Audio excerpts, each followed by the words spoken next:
My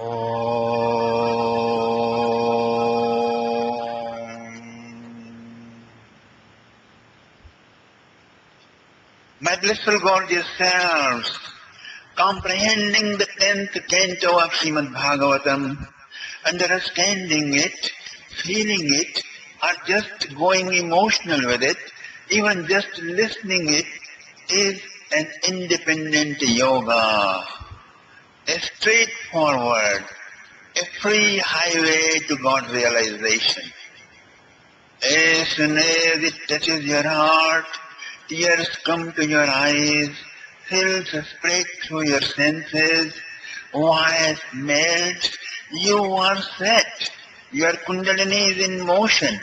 As soon as you are danced about and blissed out, your kundalini is speeding towards your sahasrara chakra, the crown plexus, my dear friends. Gita announced to the whole mankind, the Lord said, my appearance and my performances are divine. Although I appear too physical and material, one who understands this mystery attains enlightenment in a finger's snap. My dear friends, the mystery means relativization. Relativization of the absolute, okay? Ordinarization of the Almighty God. Materialization of the transcendent reality. Mystery is a secret. It has to be demystified, revealed. The 10th canto of Srimad Bhagavatam does it beautifully. Upanishad says, Kaschidhira pratyagatmanamaichat avritya chaksho amritatvam. Same chosen one, someone, a heroic one aspires to attain the immortality. Then he closes his eyes and encounters the truth within himself. My dear friends, if God could be found only inside you, then that could only be an incomplete God. Fullness of God is realized only when found inside and outside both. In order to find God in such a fullness, your complicated character has to be harmonious. Okay? Harmonious through precepts of the codes of higher conduct, dharma. Restlessness of your mind needs to be silenced through yoga. Rockiness of your heart has to be softened through generous, charitable, serviceful attitude. Then background for love of God, the bhakti is created within you. Looking at God winklessly directly is jnana yoga, knowledge, my dear friend. Looking at Him with sidelong glances is love. This unconditional causeless love is bhakti. Bhakti is loving God madly but wisely. It is tasting, relishing, transcending the relativity. Transcending through what? Transcending through Leela. What is Leela? Layanam Lati Leela. Those narrations which successively entrances us deeper into the transcendental pastimes of God is called Leela. Tulsidas says, by helping and protecting the mankind from far and wide, your hands have become powerfully enlarged. Jan ke hit karte karte badhala kar kamala nava hai. That's what he says in Vinay Pratika, my dear. His arms can pull you from the stormy blows of life's real winds in which entire humanity has fallen entrapped. He is holding in one hand a discus, that which liberates you from the gravitational energy cycle of the earth, which have entangled you in sex, rage, fear, lure, ambitions, and so on. The discus of the Lord uplifts you from all these vicious cycles by placing you in levitational energy cycle. To spread the resounding waves of joy of integration, there is shining white conch. To break the bone of our troublemakers, he holds mighty mass. His oceanic compassion is the lotus blossom he holds always for you, my dear. The God in whom your mind always, your life with the whole world resides. In the God in whom your mind, your life with the whole world resides is all-permeating cosmic Virat. The God who resides in your mind through bhakti is small. Although he is same Satyam Jnanam Anantam Brahma, but out of kindness, out of infinite mercy on us, he assumes a captivating form, so small, so human, so beautiful, that proves to be a pleasant surprise to the whole world, even to the world of enlightened yogis. Atma Ramasya Munayo. Now I am leading you into the topics of transcendental pastimes of such a beautiful God, my dear friends. Now we begin. Katito vancha vistaro, katito vancha vistaro, bhavata soma suryayo, ragyam chubhaya vancharam, charitam paramadhutam, avatirya yadorvanche bhagavan bhutavavana. Pratamanyani Vishwatma Tanino Vadavistarat. King Parikshit requests, Holy Sire, O Sukhdevji Maharaj, the amazing nobleness of kings of lunar and solar dynasties has been so fascinatingly so fascinating they were. You have already told that. Upliftment of consciousness can only be evaluated and measured by the degrees of our enchantment, not for the seven wonders of the world, but for the varieties of nobleness on the point of righteous conduct.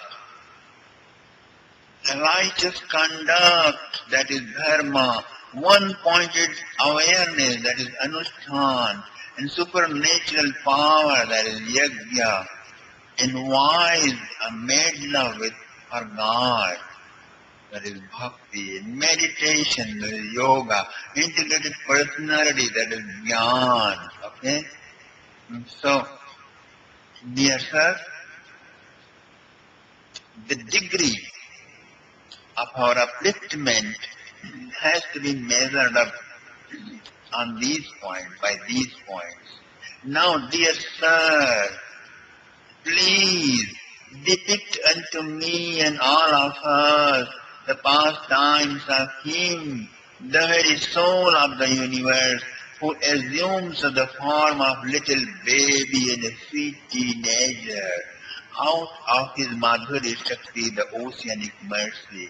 And sire, not only in the Yadu dynasty, but also in Nandaraya's family, in Vrajamandala. Whatever the Lord did, kindly expound them unto me extensively, please. The qualifications of the listeners are described in next 4 verses, my dear friends. If you have urgency and disparateness as King Parikshit and Atmadev, you surely qualify for instant enlightenment just by listening the 10th canto of Srimad Bhagavatam. Nivrittatarshairupagyamana avaushadhakshotra manoviramad ka uttama gunanuvadat puman virajyeta vina pashubnat. This is an instant cure. It is an instant cure, my dear friends, of body obsession for all the seekers of enlightenment. It is a prince charming like amusement for the common materialist. It is sung out by worldly transcended wise men, seated in close proximity of the Lord. Who else will not be fascinated to this Srimad Bhagavatam unless one is a dire butcher of himself and of all those she loves. Oh, that world war was like a vast ocean, Parikshit says, full of beasts of Bhishma, Duryodhana, Karna, Drona, Ashwatthama and all that. My grandpa Arjuna crossed it safely, riding on the ship of meditation on the image of that teenage Krishna's lotus feet. And sire, I was already nearly dead by an inch right in the womb of my mom by the missile of that Ashwatthama.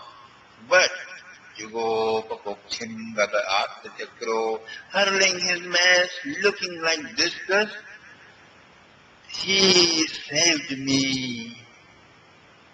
Viryani tasyakhiradehavajam antarvai purushakalarupai prayachato mrityamutamritam cha maya manushya vadasva vidvan.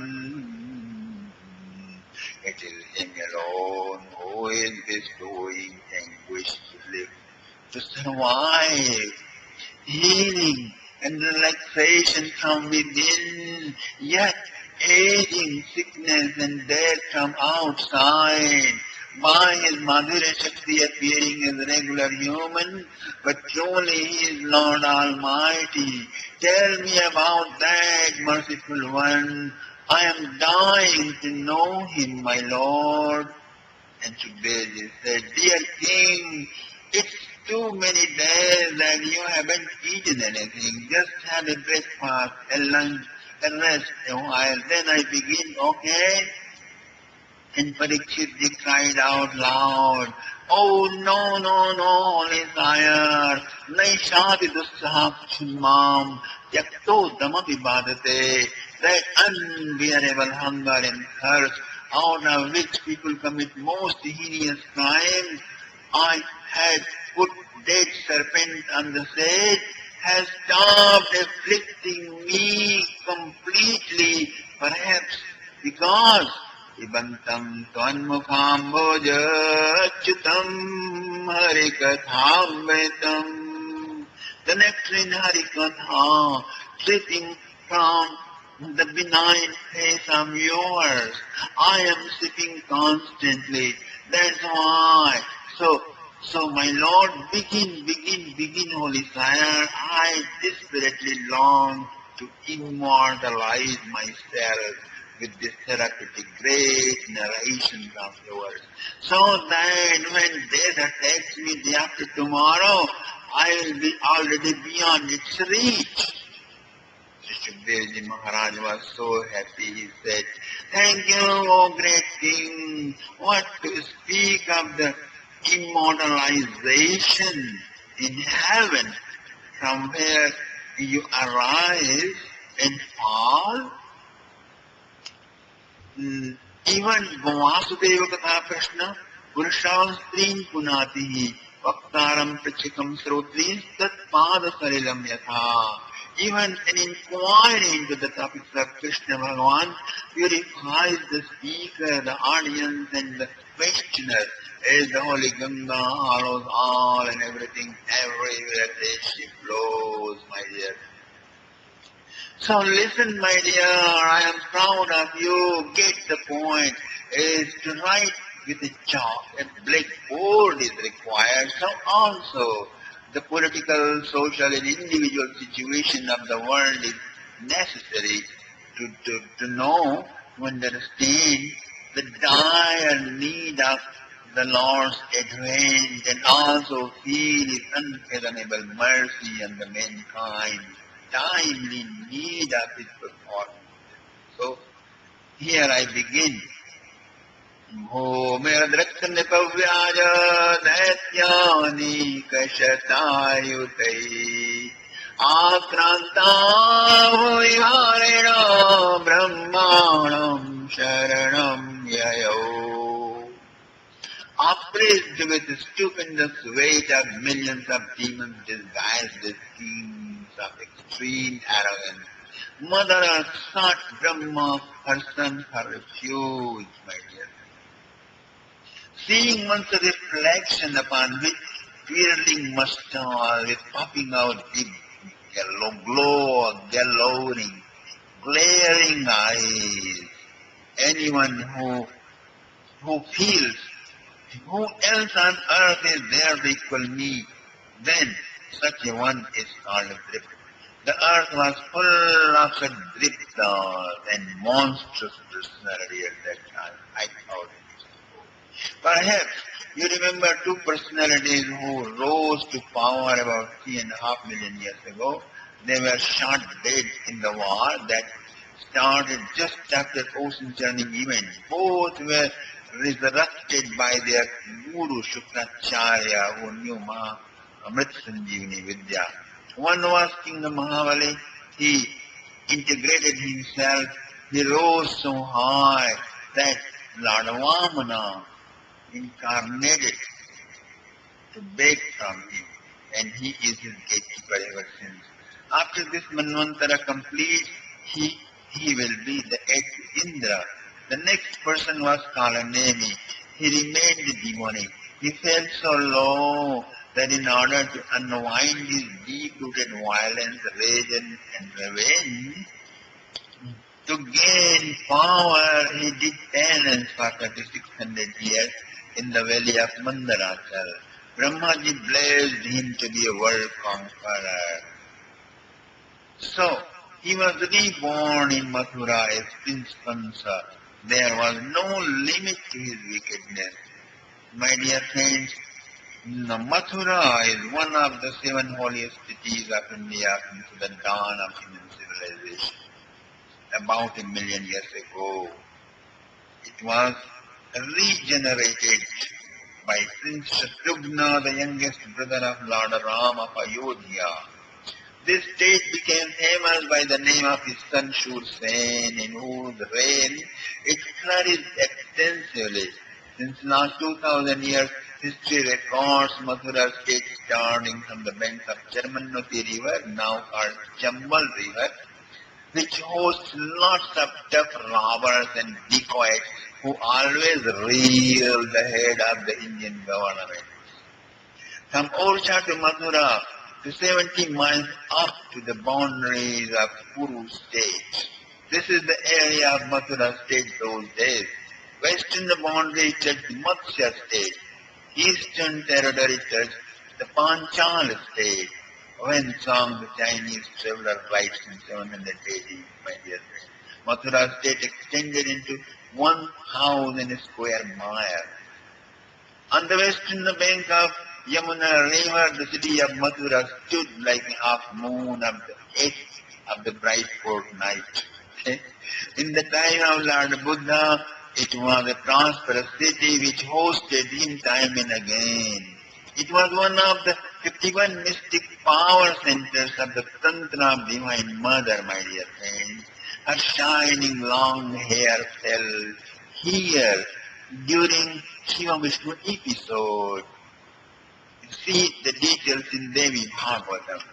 5,000 years ago, Mathura was much more splendorous and powerful over the world.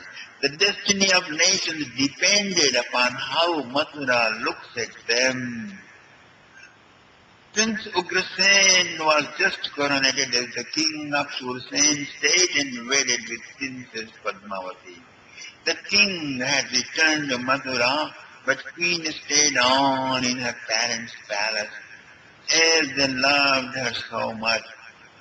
In a way, she was fun-loving, jolly, adventurous girl. So, one evening, surrounded with her girlfriends, decorated with costly gems, she was sporting in the royal park. Suddenly, a wicked demon Drumil passed that way on his airplane. He saw this beautiful lady, joyous, festive, sporting. He developed a strong sexual urge. He quietly parked his airplane in a bush nearby and assuming the form of her husband from the sand, he approached her and embraced her. Her girlfriends laughingly disappeared away. During the sex act, she knew he was not her husband. She was outraged, pushed him aside and condemned him. But he told her that through his semen, a powerful being will be born who will be world conqueror. When her parents knew the loss of her chastity, they lamented and sent her back to Mathura immediately. The accident remained concealed. My dear friends, this baby rose as the mighty concern. He grew fast. His body, well built, muscular, stout, with tremendous strength, dressed in black red clothes and willpower of a legendary colony. Demon Kansa was preparing in the palace of Mathura to fulfill his his his his unfulfilled desire of past life. His favorite game was wrestling, as all Mathurians still do this day. He was just 18. Those days, mighty Jarasandha, another great king of those days, king of Giriprat, now known as Rajgiri, a very beautiful place to see, was on his world tour. He he had camped with his army on the bank of Yamuna River. One day, a special elephant Kuala appeared who had equal power as 1,000 elephants got drunk, intoxicated. He broke his shackles and ran away. He roamed into the crowded part of the city, trampling people, gardens, creatures. Panic arose, citizens ran helter-skelter. Nobody dared to catch the mad elephant. Prince Kansa heard. He ran down and held his trunk and dashed him on the ground. Shunda dande sangrihitva patayamasa bhutale punargrihitva stabhyam chikshe pashata yojanam. Not only this, he lifted him and hurled around and flew away into his owner's camp 1,000 feet away. It fell with great sound in front of King Vijarasandha, shocked with surprise. He inquired about the performer of this heroic deed. He made Kansa and calculated his power equal to 10,000 elephant power. He was very pleased. He introduced him with his two young daughters, Asti and Prapti. Both fell in love, both princes fell in love with Kansa and married with him. And Kuala was given Kansa as a dowry with 10 million gold dollars, chariots, horses, and mansions. Okay? Father Ugrasen was very pleased.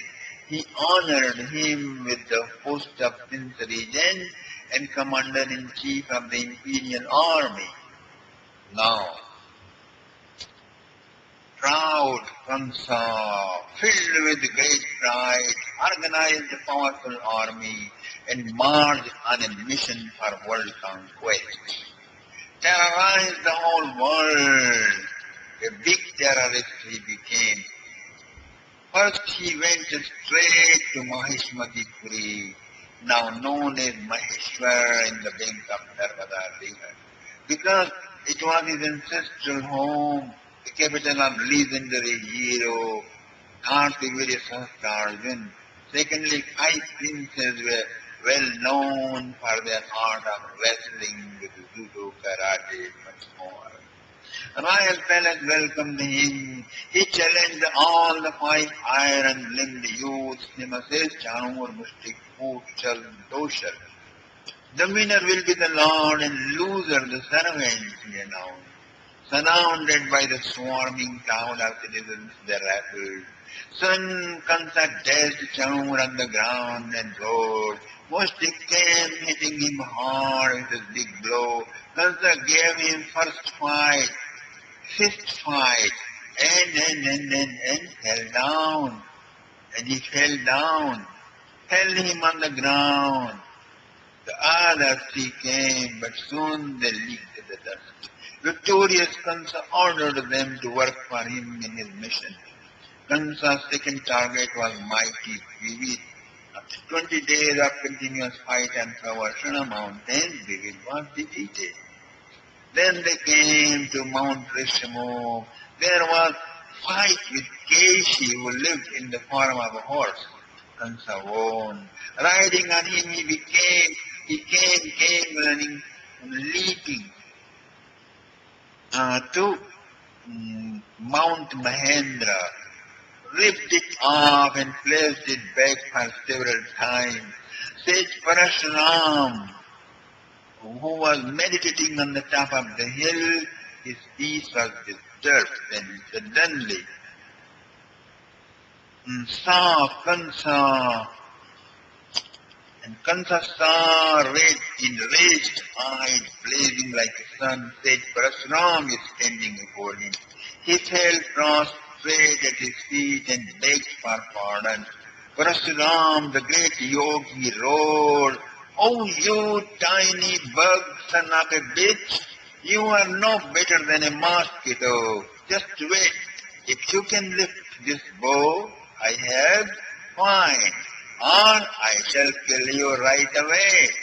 He gulped and continued, "Pickle-headed, puffed-up fellow, this is the same historic bow which was given by Lord Vishnu to Mahadev for Tripura's war, which I received for the destruction of the demonic warriors. Hail you, son of a pig! Now get up and try your might." Soon Kansa began. He tried with all his might. Lo, his tenets were good. So he lifted it up. It was more than 10 feet long, but tons of weight. Still he pulled the string, the sound shook the earth, stars fell. Kansa placed the bow carefully and bowed to the sage and said, "Holy sire, I am not a warrior, but a demon, your servant. Okay, you are spared. Get out of here. Take this bow. Whosoever would break it will be your death." Sage said, dismissing him away, "This was the greatest victory, my dear friends, of Kansa. After this event, nobody intended to fight with him. All kings accepted his supremacy and gave him tribute.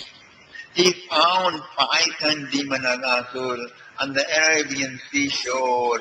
He rushed to bite or swallow him, but Kansa caught him by neck and hit him harder and harder until he surrendered. Then he wore him like a garland. In Bengal, he battled with Aristasur, a bull demon. He ripped off his hill by his horns and hurled at Kansa, while he held them in his face and dashed them back on the ground on him. So he continued several times. Finally, he gave him a big beating with his fist. That bull demon fainted. Stay in Mathura under my command or I'll kill you, said the terrorist Kamsa. Okay, okay, you are the boss now on. All was spared. And Kamsa left, he left. He traveled to Bhamasura's kingdom and challenged him out.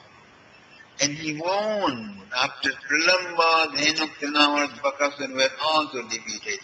Putana auntie came, Kamsa told her, I don't fight with a woman, I adore them. Since Bakasur became my friend, you are my sister, so come with me and live in Mathura. All facilities I'll provide. She agreed and joined Kamsa. Looking at the great power and generosity of this ambitious youth, Bhamasur decided for friendship. Together with them, Kansa made a master plan for intergalactic conquest. Bhamasur promised to join him then. Now Kansa marched further. He challenged Shambharasur, but he proposed friendship. Kansa accepted. On reaching the hilltop, Bhamasur was sleeping. Kansa kicked him. Enraged he rose and big boxing contest began. All warriors marched. They shouted, hollered and screamed as fanatically as all sports freaks and game watchers do in every country with sport. TV. At last, with the deafening sounds of the boxing, not only watchers began to swoon, but also Vyomasur. Then Kansa, finding his chance, jumped on him, choking his throat. Vyoma cried, help, help, I am surrendered. Okay, that's what I wanted. Now on, you are my servant. Okay, Vyoma agreed, sighing heavily. Kansa now moved towards Shonitpur. He met Banasur. Kansa told him, be my servant or get ready to die. Enraged Bana dashed his foot on the earth. It went deep in and said, first lift my leg up, then you are worth the fight. Kansa tried his might and pulled it out. Both began preparations to battle. Lord Shiva appeared and said, let this battle not be. You are friends belonging to the same one clan. Only some superpower can kill Kansa, who is not yet born. Lord Shiva made them friends and vanished. Now Kansa moved towards the west. He confronted Vatsasur and won the battle. Naradji was passing through that way. Kansa fell down at his feet and said, Holy Sire, is there someone left on the earth worth fighting? Why not? Naradji said, there is one, Kalyavan, the emperor of Europe, who lives in Athens. Your victory is only 2 pennies worth without winning him. Naradji said like this and left. Kansa rushed to his new destination. Kalyavan was curious to hear his challenge. Red-haired, big mustache, white complexion, tall, muscular Kalyavan confronted Kansa in the middle of thousands of statesmen and citizens. He held a heavy mass and dashed it on Kansa's shoulder. He was vigilant. He took it on his mass. Fight began. Both were experts. They bore each other's attacks on masses. So their masses sparked and broke several times. Now they fought with fists. They wrestled. Soon Kansa dashed him down on the ground. While he stood up, he lifted and dashed him over and over. Then his army attacked the Kansa. He leaped on his chariot and began showers of arrows. Whole Athens was full of chopped off, sliced, bleeding soldiers. A river of blood flew on the streets. Europe surrendered to Kansa. Kalyavan gave a word of his acceptance to Kansa's supremacy. Kansa, the supreme power. Now, together with Kalyavan, Bhaumasura and all friends, Kansa take the various planets of the space. At last he surrounded Indra's city of gold, known as heaven or Amravati Puri. Indra was furious, surrounded by his army. He came out of his city, Amravati Puri. And what happened, my dear friend? What happened? A big fight began. Seeing this army of invincible warriors, his heart sank. He shot Kansa with his thunderbolt. Kansa released his missile Mudgar, which cut all edges of Vajra. It fell on the earth useless. Indra tried to slice his head off with his sword, but it fell on a solid steel. It so sounded and failed. Kansa hurled a big heavy mass on Indra, which he caught in the space and shot it back to Kansa. Kansa threw another big mass on Indra. Indra fainted. Marudganas were defeated by Banasur. Then 8 Vasus, Rudra, Surya attacked on Banasur, Bhaumasur, Brahmasur, and they ran down roaring. Indra too came up on Airavata. Kansa just took a high jump and dashed a big blow on the chest of Indra and on the head of the elephant. Both fell unconscious, my dear friends. Soon Airavata rose and lifted Kansa by his trunk and flew away. Kansa returned and peeled his trunk, broke his tusk and gave him so much beating that he ran away screeching into the city. Now Kansa twanged the mighty bow given by Parasuram and showered so many arrows that host of gods just rained down and scattered in different directions. Kansa entered the heaven. He liked Indra's throne very much. Everyone picked up all the best of heaven and returned to the planet Earth. Everyone received their share of wealth and returned to their capitals, while others who had lost their duel with Kansa on master and servant conditions settled in Mathura permanently, my dear friends. Great festival continued in the reception of the prince Reason. King of Grasen was very happy and proud of his son. He was uncomfortable to host the team of new demonic soldiers who came with his son, but he adjusted with it since the success was great. Now, my dear friends, look at how the demonic person, the terrorist, think. Who is out there equal to me? I am. 20 years old, I have. $20,000. Soon it will multiply in millions. By my age 40, I will be a billionaire. I will buy the Miss Universe of the next year and marry her. Eat, drink and marry. There is no God, no life after death, no heaven, no hell. Just enjoy now here. This is my motto. These are terrorist concepts, demonic concepts. If you live with such principles, you turn into a burden on the earth. The life of leaders have great impacts on the nation. Demonic ideal-oriented life burdened the Mother Earth so much that her presiding deity assumed the form of a holy cow and Brahmanam Sharanam Yayo went to planet of Brahma, who is her son, because as Bhudevi, She is the consort of Lord Vishnu himself, from whose navel stem the cosmic lotus with Brahmaji materialized in the beginning of creation. So mother approaches her son. Gaur Bhutva Srimukhin Khinna, tears dripping from her eyes, her heart aching, and she was crying. She conveyed her misery to her son. He understood her pain. He thought and said, the job cannot be done single-handedly. Then he invited Lord Shiva, Indra, and host of celestial celebrities. All together brainstormed. Then they traveled to Tiram Kshirapayodhidhe. There they invoked the Lord, Supurusha Sukta of the Vedas.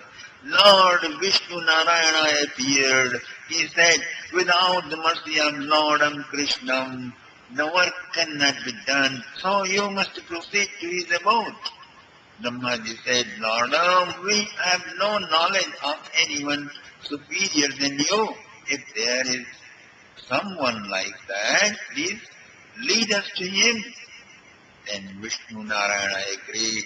All of them levitated and flew up high, up in the space. They traveled to the passage made by the hit of the toe of Lord Vamana long ago. As they were flowing, they flew up to the space of Karana.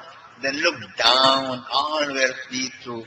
Innumerable cosmic eggs, Brahmandas were floating down below like watermelons. All gods were amazed and worried now how they will know which one is theirs. But the destination is still ahead. Onwards, my dear friends, they flew several billion miles up. They saw a shining, dazzling, illuminating divine planet, a full vent on its own. As they entered it, they found there is no time inside, no matter, neither atoms nor energy particles. Everything is composed of sound vibrations refined into pure consciousness. That planet was made of intimate atoms of transcendent reality. Everywhere there is illuminating light of delight. Their eyes could not bear it. Vishnu Narayana advised, close your eyes and meditate. Everyone did. And lo, a third eye was formed instantly. They were amazed to see the beauty and grace of things and places that planet. May I help you? A sweet voice rung aloud, asking them, we are coming from the cosmic egg and want to meet Lord Krishna. Brahmaji replied. She went inside a dazzling palace and reported the matter. A gopi named Chandranana came out. She inquired, which cosmic egg you all are coming from? Well, it's a big surprise. Brahmaji said, we thought there is only one cosmic egg and that's ours. Oh, you never been out of your home, not even came here? That means you all are frogs of some unknown well. Millions of cosmic eggs are floating down below. Didn't you see that? Just look out. You don't know your address, nor proper identity, what kind of persons you are. O Gopis, send these men into asylum with all the Jandos there are. Thus she made fun of them, my dear friends. Lord Vishnu Narayana remembered something and said, wait, Holy Cyrus, O Her Majesty, the one in which Lord assumed the form of Krishna and which cracked by the hit of Lord Vaman's toe, we are coming from that cosmic egg. Will it work? Wow, so you are the one who got some brains. Okay, I am just going in and inform the Lord. Be seated on those chairs, please. Chandranana Gopi said and left. After Short time, another gopi came and escorted them inside the gate. Wow, what a wonder! Can't imagine. This much beauty is possible, I cannot think. There flows Virja, there's rising Mount Govardhan, and here is greening, perfuming Sri Vrindavan. From everything, from everywhere, even from trees and rocks, so much love is emanating that our identities are just evaporating away. There is Rasmandal dazzling out, stairs of Vaidurya and guts of Yamuna is so soothing, with echoing humming bees and birds. The sound, one she what, my dear friend? Fragrant, cool, mild breeze blowing. Canopies are made with jasmine flower. Snow white cows, holy cows are roaming around. Milkmaids are strolling with face brightened with love of Krishna. Thus they whispered each other, my dear friend. Then there they saw under the bower of fragrant jasmine luminous lotuses of 1,000 petals. Upon that there was 16 petal lotus. Then there was 8 petal lotus. On pericarp there is 3-staired dazzling throne of Kaustubha gem. Upon that throne there sat Sri Krishna with Sri Radha, sparkling like sapphire and golden lights of delight. They are surrounded by 8 milkmaids and 8 milk boys. Pearl and gem studded silk umbrella above with hanging rubies. They looked and became the looking itself, hands folded in reverence, tears flew from their eyes, they all fell prostrate at the feet of the couple of the Lord. While the Lord lifted his blessingful palm and smiled, they all knelt down and began to drink nectar of darshan through cups of their eyes. Right then they saw, shocked with the great surprise, the four-armed Lord Vishnu of Kshisagar, who had come with them submerged in him. Then 8-armed Vishnu Narayan from Vaikuntha, 1,000-armed Vishnu from Chetudvipa, along with Goddess Lakshmi absorbed in him. One by one there came Lord Nrsimha, Lord Ram, Lord Yagya, Lord Narayan came, illuminating and entered the form of Lord and Krishna. His waves entered the ocean. All divinities began to pray. Big smile spread across the face of the Lord. His sweet voice echoed, "Dear God, wisdom of absolute is my speech. Wise men are my mouth. Cows, holy cows are my form. You my limbs. Sadhus and holy men and saints and wise men are my soul. Whenever there is pain on dharma, yajna and humanness, I incarnate. The time is right. I will come on the earth in your cosmic egg." Then, my dear friends, as if wine hit by wildfire, Sri Radha fell down, her eyes dripping tears, limbs fell. She said, "My Lord, I'll not survive. Your separation is the end of my life. I want you to know this. As soon as you go, my body will evaporate away like dust of camphor." Lord Krishna said, "Worry not, darling. I'll take you with me. We both are going, okay?" My beloved Lord, thank you for that. But where there is no Vrindavan, where there is no Yamuna river, no Giri Govardhan, I cannot go. I cannot go. I cannot go. Then the Lord looked around and ordered, "O Giri Govardhan, O Yamunaji, O Vrindavan, cut up extra divinity and dazzle. Dazzle from your form, extra divinity and dazzles, cut them out from your forms and assume such forms which human eyes can handle, and be situated in the 168 miles of area between Shurasena state. I'll be coming there very soon as eighth son of Mother Devaki. Sri Radha will be born in the home of Kirti and Vishnu. In order to serve her, all divinities must take birth in 168 miles of area and accommodate new souls who have perfected themselves through sadhana throughout the world. All the dignitaries of the celestial worlds who have done meditation and had anguish to participate in my pastime, be born to participate in my Leela, oncoming Leela.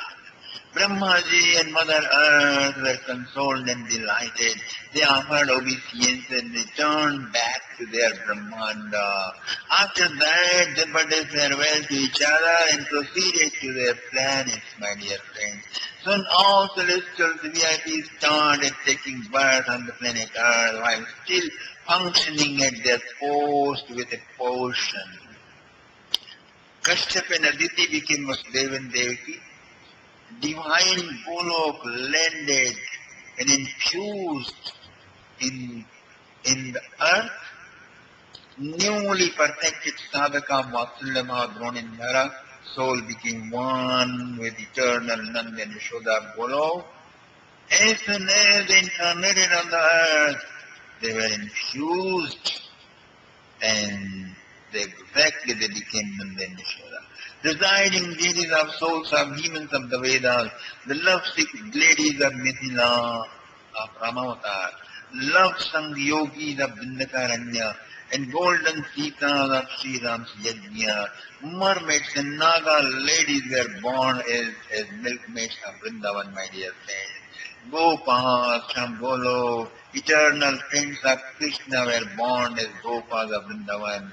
When the demons heard this news, in order to protect their race, they also started incarnating one of the 49 Vayu Devatas became Ugrasen. Kalandevi was already, Daksha became Akrur, and Vasu became Uddhav, Varuna became Varma, Prahlad became Satyaki, and presiding deity of Shuddha person became Shantan, and another was became Bhishma, and Bhaga, whose teeth Virabhadra had broken in Dakshal Yagya for his offense of laughter, showing teeth during Dakshal's blasphemy of Lord Shiva. He became Dhritarashtra, that stupid man. Pusha became Pandu, Dharma became Yudhishthir and Vidur, and then Vindagad became Bhimsen, okay? and Nar became Arjun, Ashno became Nakusadev, Shraddha became Subhadra, Agni became Drona, Kali became Duryodhan, and his 99 brothers, okay? All were Kali. So Ravana and Kumbhakarna became Shishpal and Dantava. Thus they populated the whole earth.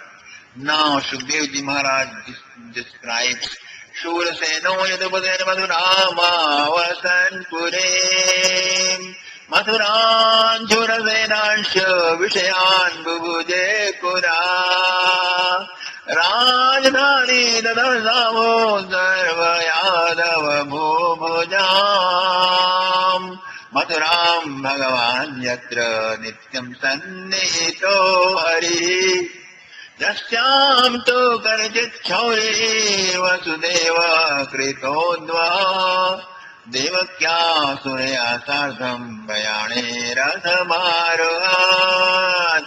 Ever since Shursen re-inhabited the city of Mathura, where Lord is always available through short meditations, it became the world attraction. After many generations, in his replica, Shursen the Junior lived, whose son was Vasudeva. His wedding was taking place with Devaki, the daughter of Deva, king and brother of King of Hussein. Deva gave farewell to the party with huge dowry and millions of gold chariots elephants, horses and men. Music of clarinet echoed. Devak and his wife and family gave last embrace to the daughter and set her on the big gold chariot decorated with garlands of flowers and furs. Both sides of the path citizens stood waiting to have a last look of the departing princess with her husband. Dressed in wedding gowns and crowns, the bride and groom looked at each other bashfully and smiled, and were very happy. Charioteers drove, people showered flowers, musicians played music, the departure melody called Prasthana Raga. That is the name of it. Overwhelmed with feelings of joy, the citizens and wise men were blessing the couple. Suddenly Prince Kansa came in his gorgeous black suit and tossed the driver away. He took the reins in his own hands and drove on. My goodness, Prince, what is this? Vasudeva said. Why not? Devaki is my most dear sister. It's my tribute in her honor. Kansa said proudly, looking at the bride and groom and all citizens. They applauded the feelings of the prince, the procession, the blow of conches, the flower shower, the blessings of pandits, songs of ladies on rooftops and balconies, and music went on and on and on. Just a few hundred yards, Kansa had driven the chariot. A sky wires echoed loud and clear, sweet. अस्यास्त्वामष्टमो गर्भो हन्तायां वहसे Budh O rascal Kansa. There is no limit to your stupidity indeed. The girl whom you are so proudly championing her eighth child is going to dash you down to death. And you cannot even think about it. So stupid you are. Right then, in an instant, Kansa changed his heart, his demonic form flashed, his face hardened, his eyes became full of cruelness. He seized his sister by her hair and pulled his sword from his shield and proceeded to kill her. The citizens were aghast. Music was stopped. Helpless crowd watched. Right then Vasudeva decided his course of action. He knew nothing can be done by the power of this 10,000 elephant string man. Use of power or hard discussions will endanger the life of the bride, my beautiful wife, and worsen the condition as well. So, Vasudevaji, with all the crown of his groom, he held fast the right hand of Kansa with all his might, with both his hands. He knew he wouldn't be able to hold him longer, so he spoke to him in ways of 6 hours of talking. First he tried to change his heart by understanding. It didn't work. He persuaded, didn't work. Then he negotiated. He said, "Oh mighty great prince, the whole world honors you for your heroic stand. You are the highest in your dynasty. This is your sister, a lady at the wedding. How could you dare to kill her when you did not even fight with Ogress Putana out of your dignity and grace? You are world conqueror. Remember, you are heaven conqueror. You have gotten victory over Indra. How can you kill your sister during her marriage, this little innocent girl? She is just a baby. During your world conquest, you were so majestic, so magnanimous. How have you lost all of them?" My dear friends, still the demon Kansa did not desist. Vasudevaji continued, "O great one, listen, just as the caterpillar leaves the blade of grass only when it has occupied another, a dreamer is obsessed with a longing very similar as the former. So also all human beings keep on recycling from body to body endlessly. Your fear of death is nothing but a foolish obsession with this ever-changing body to which death is inevitable. In when you are stonifying yourself and your sister in fear consciousness, okay? This will lead both of you both of your life in stones and rocks fall for eons. So put your sword back into the shield." But Kansa did not desist, my dear friend. Vasudevaji continued again. Now he perspired.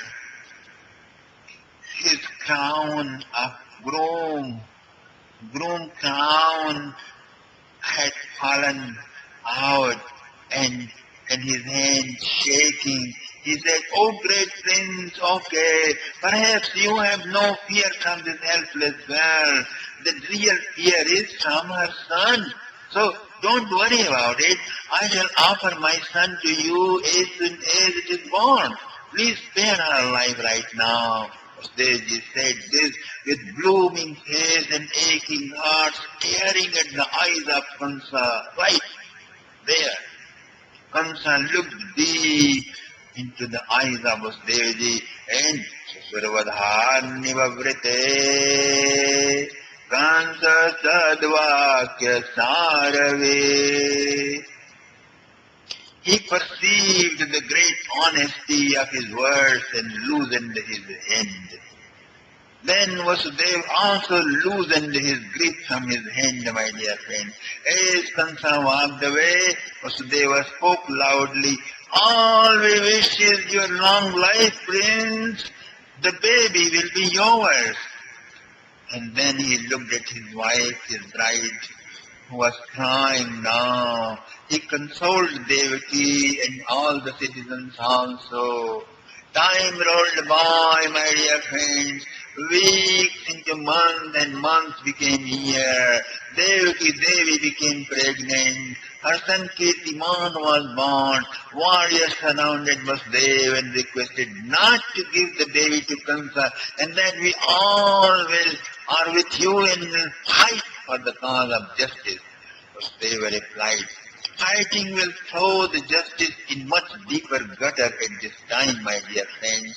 We have no match right now, so let me be truthful to my word." And he picked up the baby. Holding him by his heart, he walked. Thousands of warriors and citizens awaited his indication, and they would have rebelled and battled against Kansa. Doesn't matter they have been dead, but they wanted to have this battle. But Vasudeva walked on quietly, eyes lowered, determined. What is hard to bear for the noble man? What is hard to bear for a noble man? What is it that a wise can expect? What is unworthy for a mean-looking person? What is unsacrificable for exalted beings? And Vasudeva appeared before Kansa. He was seated on a gold throne surrounded by his demonic friends. As Kansa looked at Vasudeva coming with the baby, he stood up, smiled, and greeted him and said, "I am impressed. You are truly the man of your word. Let this child return to your protection. The fear is not from him, but from the eighth one. So you may go." "Amen," said Vasudeva, and returned home with his baby. Still he was not happy because he did not trust the words of an uncontrolled-minded fellow. A According to your pattern of former actions, your fate is designed, my dear friends. Accordingly, the cosmic sends you the path shower for your kind of approach to the enlightenment. The sky has delivered one piece. Now Naraji appeared by chance. Count these squares, he said. Kansa was puzzled as he found each one becomes the eighth depending on from where you start counting. Naraji has made this square. Gods are tricky fellows. They may stamp any one of them as the eighth and empower him to kill you. Kansa ran fast to kill Devaki's son as if he were to grow fast and jump on him to kill in an hour, in an instant. Wait a moment, Narad demanded. Tell me quickly, I am in a hurry. Kamsa said, breathing fast. He wrote 8 zeros and asked, what is it? Nothing, he said. Then Narada added 1 and asked, what is it now? Holy Sire, it is 1 trillion now. Same way, when you do not know yourself, all your accomplishments and creations and productions are equal to zeros, nothingness. With the knowledge of your true identity, it turns into trillions and zillions, okay? Now, do you know who you are? I am Kansa, Holy Sire. What's the problem with that? He replied, shame on you and your ignorance, Narada reproached him for his little knowledge. And then he said, you are the ancient hero Kalanemi, the big terrorist of the world. Hasn't this lurking identity popped out thousands of times from your unconscious within? Yes, Holy Sire, yes, you are right, absolutely right. But I always doubted it and ignored it. I agreed. That's who you are. In order to fulfill your ambition, you are born again. But you are always that. But the city you are in is populated by the denizens, the angelic beings, the gods. Is that so? Kansa's eyes enlarged in wonder. Yes, it is. Upon your success, Brahmaji, the god crowd went upstairs to complain. So that blue sky dweller, tricky fellow, guided them to be born all over in Mathura to help him. And when he is born from Devaki, all these Yadavas knights are those denizens, okay? Not only was Devan Devaki, but even your father and thousands of others. It is with the knowledge of this secret that you are going to be trillionaire, okay, and world conqueror and live permanently forever and ever. Narada informed and bade a goodbye and he left. Kansa ran down to Vasudeva's palace. He snatched the berry from the hands of Devaki, who was happy upon his safe return. Then he dashed him on a nearby rock, died. Let us scatter all over. Vasudeva's followers rebelled. Fearful fight started. Thousands of Yadavas died. Vasudeva and Devaki were arrested and placed in the royal prison. The news spread. King of Grasen commanded his son in the royal assembly to watch his steps and release the couple. Kansa refused. Dreadful battle ensued in the royal court. 10,000 Yadavas were dead. Kansa ordered for the arrest of his father. No one dared. He himself went and handcuffed him and threw him in the prison cell. Swayam Nigrihe Babuje Shurasenan Mahavala. Then he occupied the throne and all power began to enjoy the royal feathers of imperialhood. He called for an emergency meeting of all his friends, Manasur, Brahmasur, Pradambasur, Jarasandha, Bakasur, Trinavara, Agasur and Putana, with other hundreds of superpower ogres, he conspired to eliminate the race of the Yadavas along with other godly people. Working out the master plan, large scale of genocide began. It was far more dangerous than what Chinese are doing to the Tibetans and Muslims are doing to the Kashmiri Pandits. They have done to the Kashmiri Pandits and Kurds and Iranians did to the Kurds and the Muslims have done to the Jews and Zoroastrians and the Hindus in India and Bosnians to the Muslims, Hitler to the Jews, and what Islam did to the Jews and every other race in 1400 years. What Christians did to the Jewish Eastern and the ancient cultures of Europe 1900 years ago, what Kansa did 5000 years ago was worse than all these. These are just babies, nothing, just babies. Hitting. Kansa was killing, that was genocide. So these six, because these genocides and Holocaust, you can escape death by conversion into their faith, in their religion. That's what the entire Europe and Middle East did. They gave away their original Vedic faith due to fear of death and adopted Christianity and Islam, wiping out their origin and relation with well-civilized Vedic ancestors.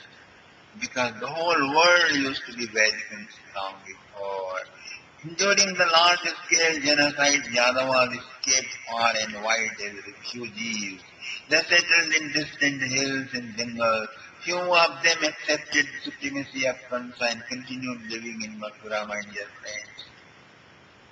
One by one, Kansa killed 6 of the Devaki's sons. These 6 were known as Shankar in their past life. They were sons of Hiranyakashipu. Their opinions did not match with him, so he had put them under hypnotic spell of coma with a curse. With a special twist of karma, they were born and slain by Kansa. Now, awaiting for the egg, he was extra cautious. Saptamo Vaishnavam Dhama Yamanantam Prajakshate Karabho Bhavuva Devakya Kavivardhana. Lord Sankarsana himself entered the womb of Devaki as her 7th child. Just 5 days before the delivery, the fetus was transferred into Rohini's womb, who was residing in Gopal. Oh, Stansido Garva iti Paura Vichukrusho. Oh, the fetus perished due to fear of this wicked Kansa. Thus the citizens cried, my dear friends. There in distant town of milkman Gopuraj Nanda wandered together with all the citizens. How such a beautiful child is born after just a pregnancy of 5 days. But the child is there, happy, smiling, gargling, and he is there. So they jumped on, celebrating great festivity. Music echoed, all Gopal and Gopis dressed in silk, gems and jewels danced around the baby, and grand feasting began. Now it is the 8th year, time of the birth of 8th child. The Lord wished to incarnate. His light ended Vasudevi, and from him it was passed on to Devaki, exactly as a yogi transmits spiritual energy into the subtle body of the disciple. Sa Devaki Sarvajagan Nivasa. Sa Devaki Sarvajagan Nivasa. Nivasa Bhutani Taram Nareje. Now Mother Devaki became the abode of the Lord in whom the universe resides. But the light of God did not did not all shine out as enclosed flame or pent up knowledge in an unsharing selfish scholar. But it could not help to illuminate her face with a serene, bright smile that lit not only her prison cell, but entire terrace outside. When Kansa saw Devaki, he said, "Wow, here comes him. Ahisha me pranaro harer goham. Dhruvam srito yannapure yamidrishi." That Jack the Ripper is in here. That tiger who is predicted to rip off my chest is hiding in the cave of Devaki's womb. Shall I kill her? Thought flashed. Oh no! Then that tiger might jump out and kill me right away. And killing her is unworthy of my status and dignity as well. World conqueror, cosmic conqueror as I am. So let's wait what happens. That little tiny creature, that little baby can't do anything to me. He laughed and increased the security forces all around. Aste pradikshan sajjanma, aste pradikshan sajjanma, hare vaira anubandhakre, asina samshantishthan bhunjana paryatan mayim. Chindayano Rishikejam Apashat Tanmayam Yagad. Kansa kept awaiting. He kept awaiting the birth of Sri Hari with intense feeling of enmity for him, thinking of him while sitting, laying down, standing, eating and walking. He saw the world full of him with his beautiful shining face, lurking face from here and there and everywhere, from this and from that and from everything. Kansa became almost crazy. Now Lord Shiva and Brahma and many gods and sages came to the prison cell of Devaki at night and prayed perhaps to remind his promise so that not to get escaped away having cultural shock of being in womb of his fetus. From the view of enlightenment, getting stuck in a woman's womb for 10 long months was always disgusting, worthy for only ignorant, body conscious, petty souls. But now the Lord Himself is in there, so everything suddenly changed. Even gods came to pray this thing. Satyavratam, Satyaparam, Trisatyam, Satyasayonim, Netam cha Satye. Satyavratam,